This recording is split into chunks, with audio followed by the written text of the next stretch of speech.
our next thing, which will be what AFC team, right? The Chiefs have been ruling the AFC, right? 7 straight conference championship appearances. What team is the biggest threat to the Chiefs this year? D Hill, you first. Baltimore Ravens. Baltimore Ravens are the biggest threat to the Chiefs, man. The improvements that they made on this team, you know, especially off this, like you say, is I know I get it. I know if anybody has ever seen the straight to the point episode, they know how he feel about Lamar in the playoff. You know what I'm saying? Y'all know. So I don't have to repeat any of that. You know what I'm saying? But when we talk about the team aspect, the team as a whole, the thing that they did to go get Jair Alexander, Nate Wiggins taking another step, having Marlon Humphrey, you know, Kyle Hamilton. They drafted who was the safety that they drafted? Malachi Starks.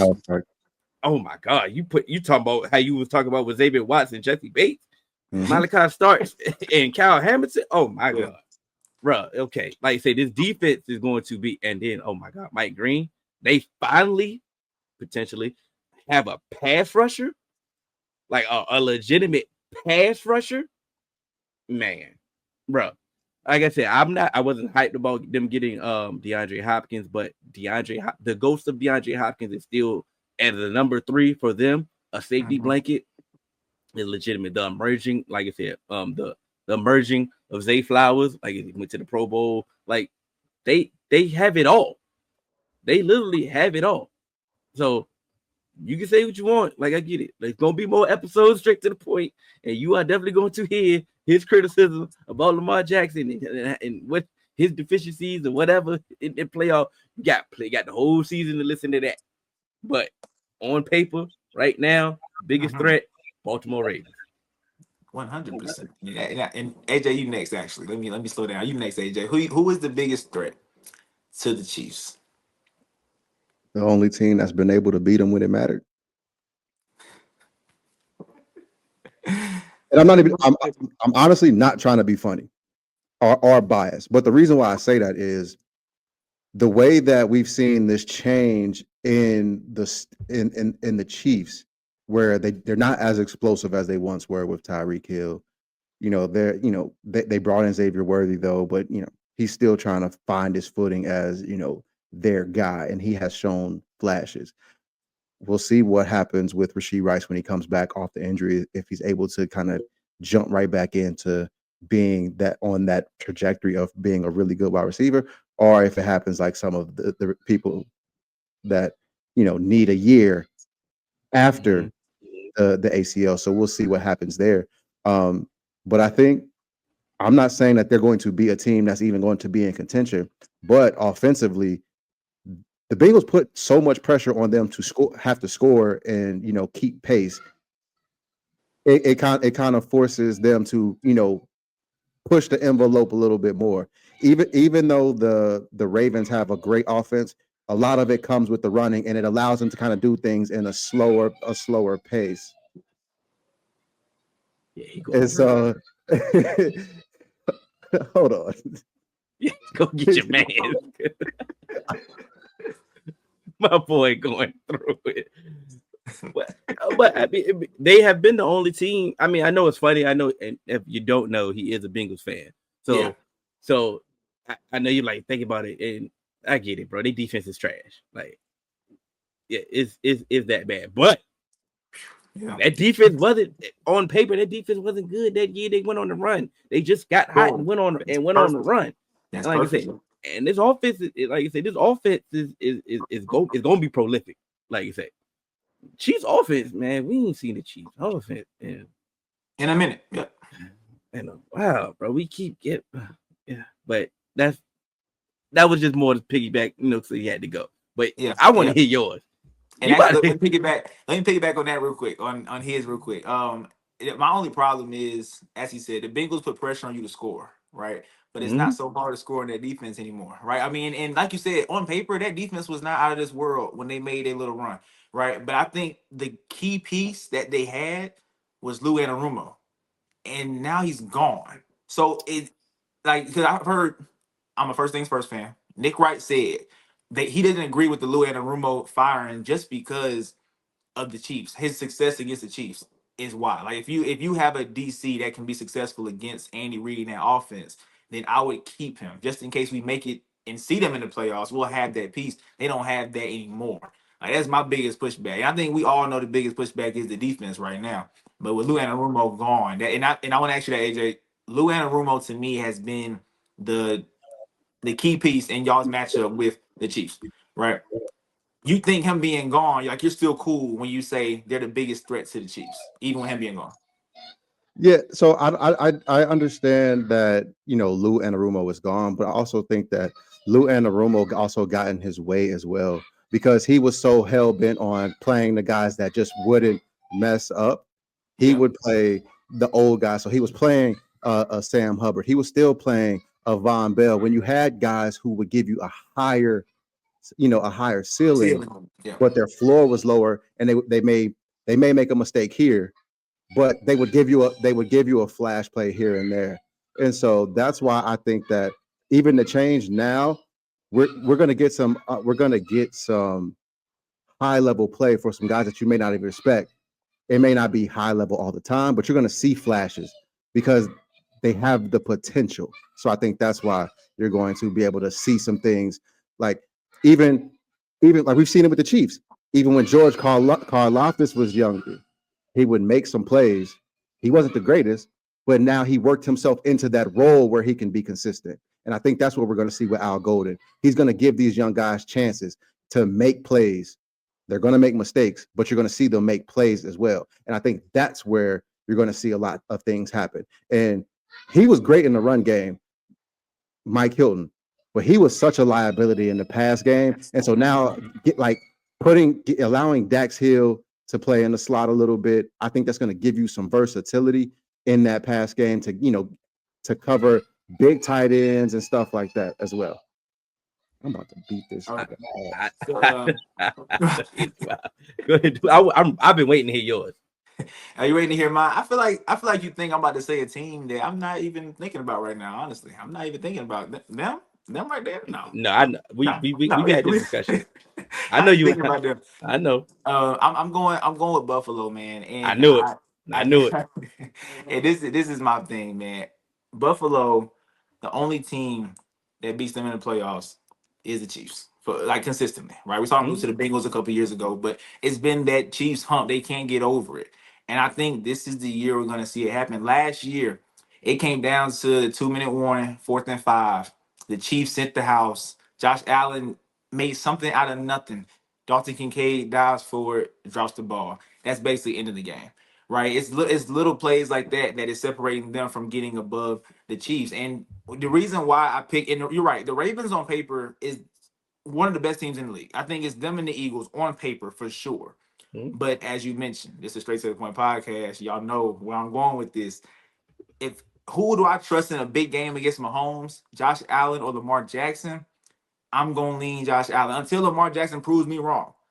That's the problem, right? Lamar Jackson, we've seen him sell games in the playoffs. We haven't seen that from Josh Allen, really. I saw a bad game against the Bengals a couple years ago, right? And if you want to bring up the Texans game back when they played Deshaun Watson, you can bring that up too. But that's 2 games out of that's a small sample size. We've seen Lamar do it a lot against the big name quarterback. So I trust the Bills more because of Josh Allen, and I also see an emergence of Keon Coleman. That's what I'm seeing this upcoming year. Josh Allen has talked highly of him throughout camp, and I think he will finally give them that number one receiver threat that they have not had. And I think that's another reason why they struggled against the Chiefs last year because they didn't have that number one. If Keon can meet the expectation, you still got Khalil Shakir, still got Dalton Kincaid and Knox at the tight end positions. If James Cook can give you somewhat, because I think he's gonna fall off a little bit. I'm not really a James Cook guy. That's just me.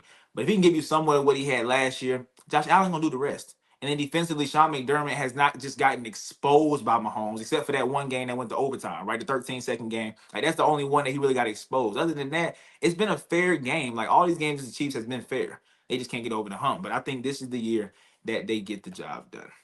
Why aren't you a I big James Cook guy? Who? will be Why here aren't all night. you big on James Kick? on James Cook. My bad. I just don't think that what we saw last year is gonna happen again. It's nothing against James Cook. It's just my feeling for James Cook. I just don't think that he is that. And last year he was basically a top 10 running back in the league with the production that he made. And also it's a lighter load on him because you got to fear Josh Allen running the ball every single play. So he gets a lighter look whenever he gets the ball in his hands. But I'm just not a James Cook guy. It's nothing statistical. I'm just not a James Cook guy. But at the same time, Josh Allen didn't become this MVP caliber quarterback till James Cook became the number one and got involved with the, so it's one hand wash the other, like you said. Yeah, I got you. Yeah, he's a good player. I'm just saying I don't think he is.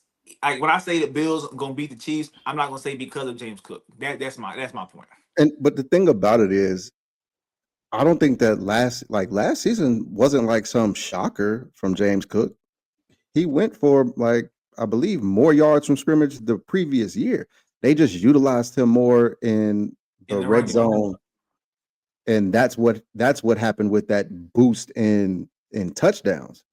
Yes. The numbers that he put up was consistent with what he's been doing. He went from 2 to 16. He had 2 the year before, 16 last year. But what I'm saying is, that also comes with actually utilizing him more in the red zone and actually trusting him.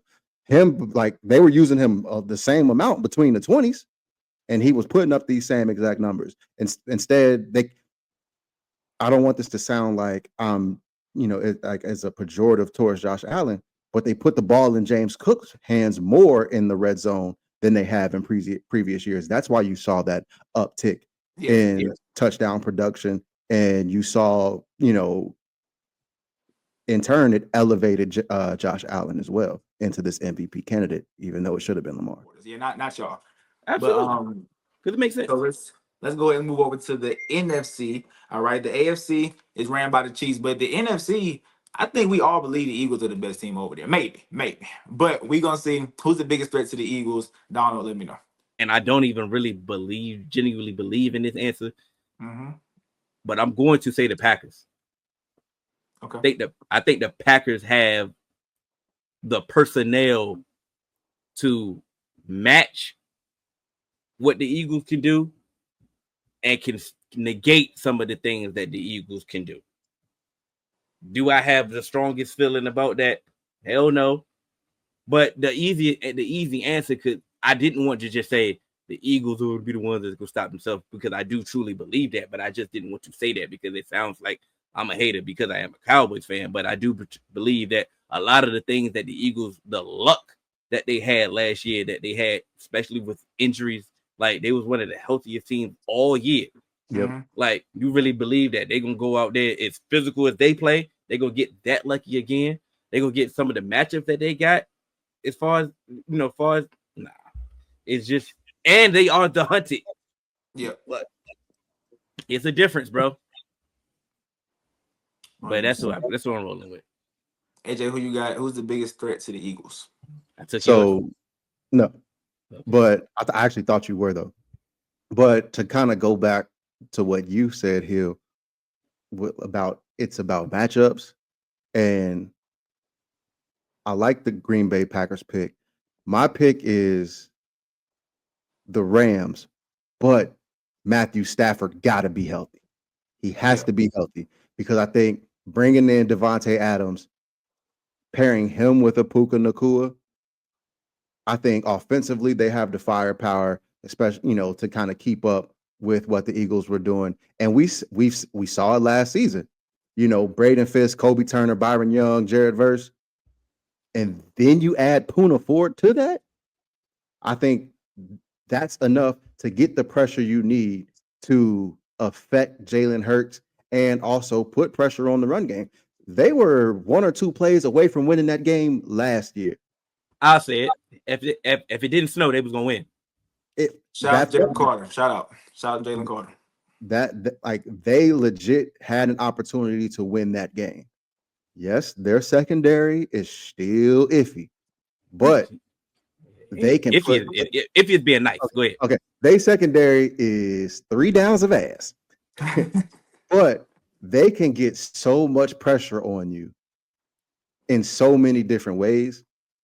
You still have to get that ball out quick, and that's going to help their secondary. And like I said, we saw it last year. They almost won that game. I think if Matthew Stafford is able to stay healthy, they can match up best with them out of any team in the NFC. Not saying that they're going to, win the NFC or anything like that, but I think that they are the team that can give the Eagles the biggest problem. I actually agree. Me and AJ on the same page here. I actually picked the Rams. I had two answers: either nobody or the Rams, because I really think it's nobody. Like, I think the Eagles are going back to the Super Bowl, and I think they're just too good from top to bottom. They lost a couple pieces defensively, but I still think they have enough defensively to make noise. And then offensively, you still have Saquon, AJ, Devontae, Dallas Goddard, a really good O line, and Jay Hurts. Like that to me is where they win offensively. I don't see a lot of defenses that can go into Philly and just stop their offense or make them struggle. I just don't see it happening because you got to worry about the run game so much. But we know Jay Hurts can put it in the air and get it to AJ and Devontae. Like that offense is just perfectly put together. And then defensively, as we said, they lost a couple pieces, but I still like Jordan Davis, still like Jalen Carter, still like Quinyon Mitchell, still like Cooper DeJean. I still like their first round pick, Jahad Campbell out of Alabama. I still like N'Kobe Dean coming back from injury, hopefully the same. Still got Zach Bond. Like they have a lot of weapons on that defense, and Nolan Smith. Didn't even say him, right? So, but the Rams to me pose the biggest threat because offensively they can make the Eagles struggle a little bit. They have to me like with Puka Nacua and Devontae. That is arguably the best, if not the Bengals, the best 1-2 punch at the receiver position. Where I think like it's them at the top because that's two number ones for sure. Like T Higgins, we think he could be a number one somewhere else, but he's only been a number two. We've only seen him as a number two. We've seen Devontae as a number one. We've seen Puka as a number one. If Puka can stay You got healthy, CD and Pickens. Okay. you wait. So you're gonna take CD and Pickens over Puka and Devontae Every day of the week. every day of the week? Yeah, AJ, you taking them every day of the week over Puka and Devontae? In a vacuum, I think Sean McVay is a deciding factor, but Devontae still is a great receiver. Yes. Well, I don't think Devontae is in the top 5 anymore. No, George Pickens is not near the top 5. So I think that's where the CD separation is. But CD is. CD is and Puka is also, if not top 5, close to the top. No, he's not. No, He's not close to the top 5. I'm taking Nico Collins over Puka. So You're taking Neil Collins. Okay, cool, but he's close to the top 5. I'm with you. We're close. I'm close. Right, close. But close ain't top 3. But if CD is top 5 and the Puka's close to top 5, George Pickens, I don't think he's top 10. At least Devontae is like right outside the top 10. If we want to make that argument, he's not. You think Devontae is not right outside the top 10? 11, 12, somewhere around there. He might be 15, yeah. So where's GP then? That's my question. I mean, GP is not. He's not at that caliber. He's not. I put too much sauce on it. I'm not gonna lie to you. But the fact that you were just so definitively, it was just talking like they just didn't have it, like it was nobody else, is the reason why I chimed in. Like, oh no, they are top 5 for sure. I just think the only group that I would argue ahead of the Rams is the Bengals, but the Cowboys right behind them, right? The Vikings right like that's the only reason I chimed in. I didn't mean for us to go on this. No. I got you. I think they're definitely top 5. Them, the Eagles, the Vikings, the Bengals. Yeah, I didn't miss nobody. The Cowboys. Those are like the top 5 receiver groups, in my opinion. But just with that alone, and we know what Sean McVay likes to do. He don't even like to air it out like that. He likes to run the ball with Kyron Williams. That's what he likes to do. So if that's their go-to is running the ball, and then you got to deal with Puka and Devontae. That's a lot on your plate. But like you said, Matthew Stafford has to stay healthy. He's going into the season banged up. You know, injuries don't get better as the season go. So we got to see if Matthew Stafford can stay healthy. But Sean McVay in a coaching match with Nick Sirianni, I like Sean McVay winning that. And then skill for skill and position groups, the Rams can match up. Like you said, the secondary is a mess, but that front is scary. And if you got a front, you can always help that secondary out. So I got the Rams, or if not them, nobody else. But let's switch this conversation over and let's make it different. All right. All 3 of us are big in fantasy. All right. We got our own fantasy league and everything. I'm in the 3-man weed fantasy league. Shout out to y'all. Appreciate y'all for putting me in there. All right. But we're gonna give y'all our sleeper fantasy pick for this upcoming year. D Hill, you first. Go with the wide receiver position. I'm going with Jacoby Myers. I took yours? Oh No, no. I thought you was about to. Oh. I think all the attention will go to Ashton Genty. I think all the attention will go to Brock Bowers, and respectfully so. But somebody is going to be is going to have another. Is going to be that steady pace, that steady presence in this offense with a quality quarterback now throwing you the ball. I think that Jacoby Myers can actually be one of those wide receiver. I don't know how many y'all play, maybe wide receiver 2, your flex, and can be consistently, holding you down throughout the year. And you be like, damn, what? I'm getting 15, 20 out of Jacoby Myers every week. Okay, I'm doing something. And then, like I said, depending on when you draft them, yeah, I'm very high on what they were about to do in this offense because it's still the Raiders. I do want to just kind of like Jacoby Myers. He went for 1,000 yards last season too, alongside Brock Bowers. A lot of people don't know that. Quiet thousand. It was a quiet 1,000 yards with Brock Bowers, and now you elevate the quarterback position. So he might not even be a sleeper no more. Right. Now, I'm not saying he's not a sleeper because I think people still are sleeping on him. Yeah. But you and I have talked about this personally. This Raiders offense they are going to be able to put up some points. Mm-hmm. So I think that Jacoby Myers is going to. I think he could be one of those guys who gets picked late, who ends up being a league winner. And on top of that, like you said, you hearing some good things about Jack Bess as well, and also they got the boy from Tennessee, that fast dude, Dante Thornton. They love him. And of course, if you do any of your draft prospects, he was just nothing but a 9, big old 9 route. You know what I'm saying? But he's expanding his route tree from what they're saying in Vegas. If he's anything, once again, that's another weapon for them. But I'd say that steady wide receiver piece will be Jacoby Myers. For sure. I like that. AJ, who you got? I'm going with Ricky Pearsall. I think that Ricky Pearsall is stepping in a situation where he could basically be a target whore because he was a target whore. Oh, my yeah. I think Ricky Pearsall is going to be able to step in because Brandon Ayuk, we're not sure. Juwan Jennings, he wants a new deal. Who else they throwing the ball to, really? Yep. You know what I mean? Kittle. And George Kittle is getting up there in age, and yes, he was still able to, get his yards last year. But I think there's still tons of targets that have been abandoned, and I think he'll be able to step in whatever role you want him. He won't be able to do the full Debo role, but he could do the Debo role as a pass catcher. He could step into that Brandon Ayuk role, and he's athletic enough to do the stuff that you wanted to do with Juwan Jennings until he, comes back healthy, or you sign to his new deal, or just whenever. So I think Ricky Pearsall has the versatility to step into this offense and do everything that you need. And I think that they're going to kind of lean on him, especially early, because he's been the only healthy option there right now anyway, basically. So I think him and Brock have already built the rapport. And as you've mentioned, Hill, they have such an easy schedule. Oh my God! Yeah. That's 100% true. I like that pick. I like both of them picks, honestly. And D Hill, we talked earlier. I mean, I had 2, and I really could not split who I wanted to say. But I'm gonna just go with what I saw yesterday. I'm going with Tyler Warren for the Colts. All right. Oh, Tyler Warren.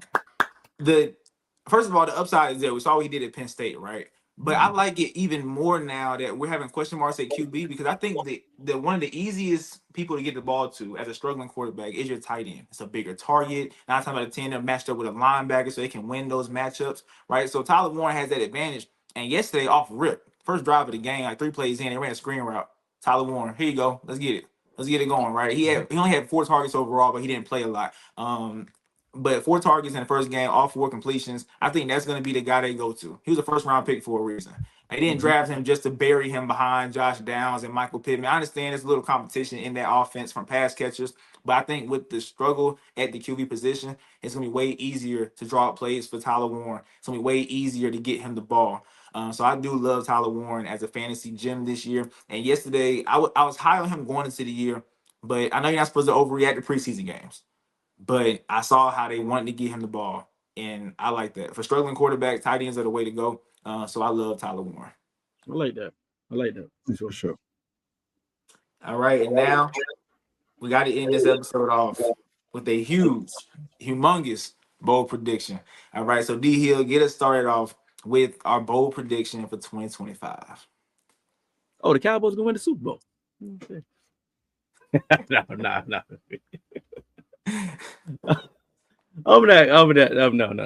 No, please don't take me serious. No. I know. Okay, but my bold prediction is the way that the NFC is set up, like with everybody having questions. I believe that the Tampa Bay Bucks will be in the NFC Championship game.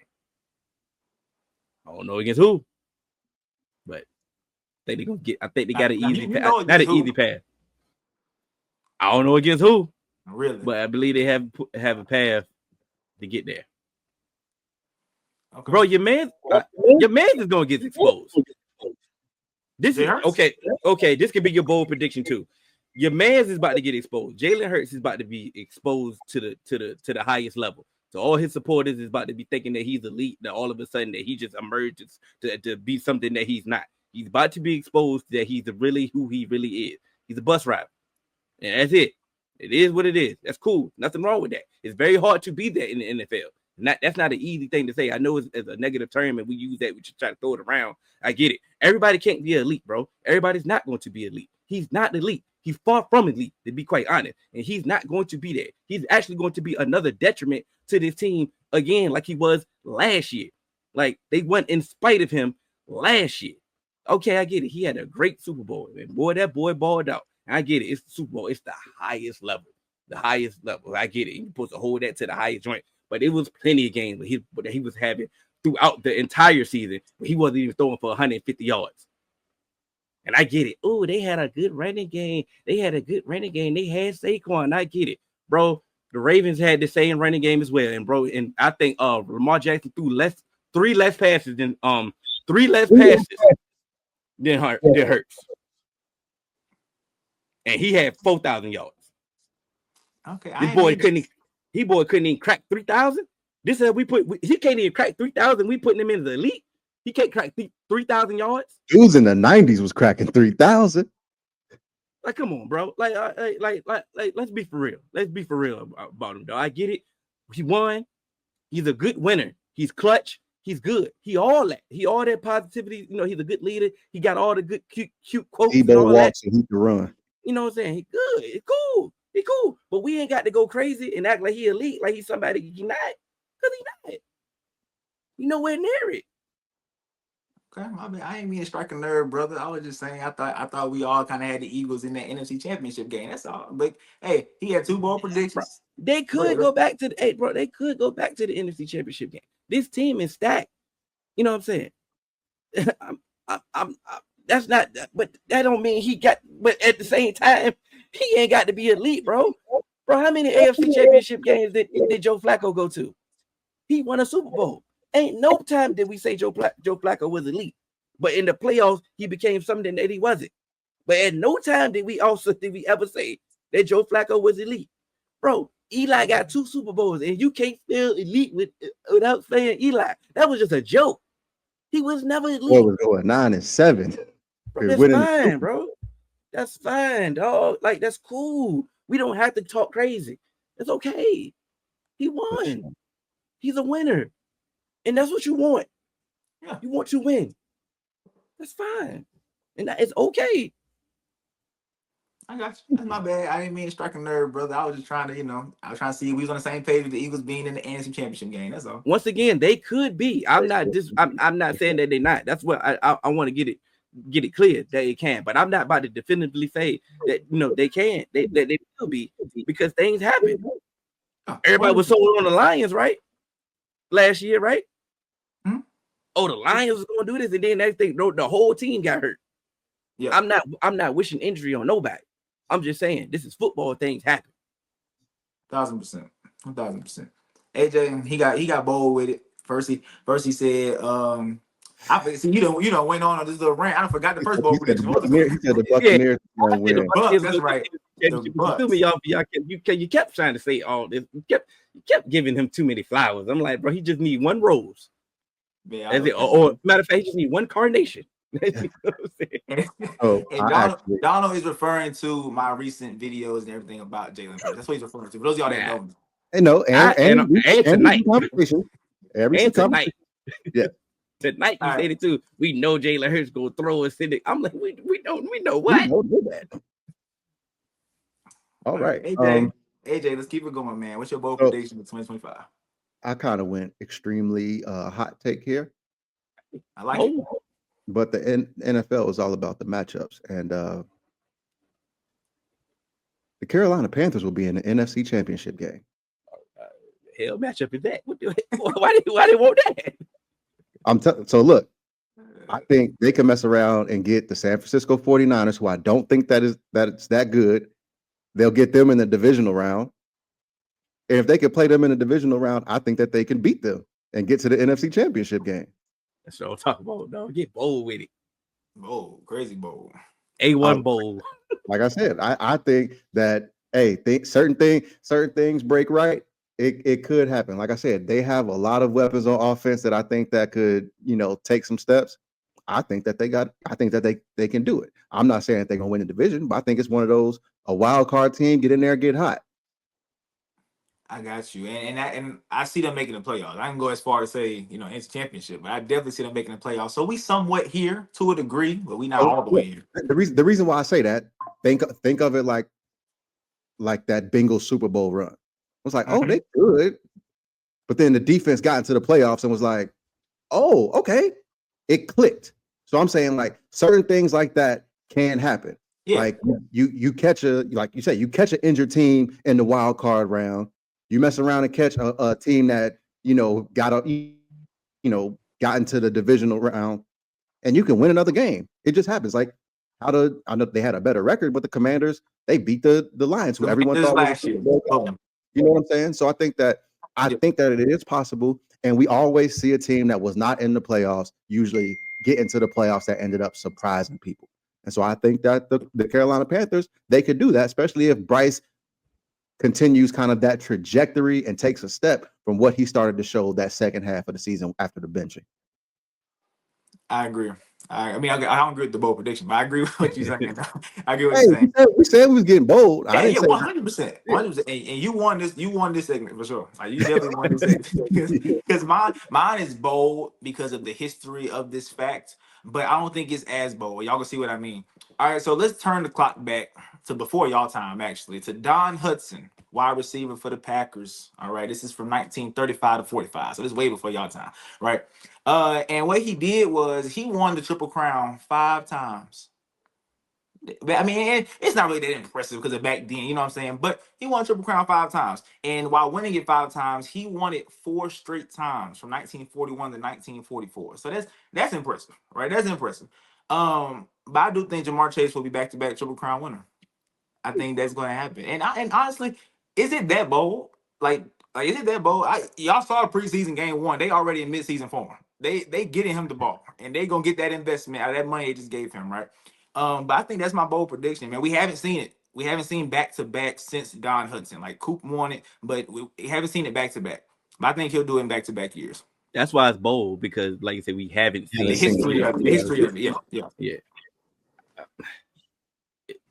He's a great candidate. You know what I'm saying? Do I think that the catches may come down? If let's for example, I'll say this before AJ. If T. Higgins is healthier, yeah, that's true. Then the catches are coming down naturally because of just the fact that T is there more so he doesn't have to force feed Chase it more often. He can spread it around more often. So that is a factor that why it could not happen. But like I said, he's definitely a high candidate. I can't even, like I said, I'm over here trying to think of a candidate that I can try to because the triple crown ain't easy. Like at all.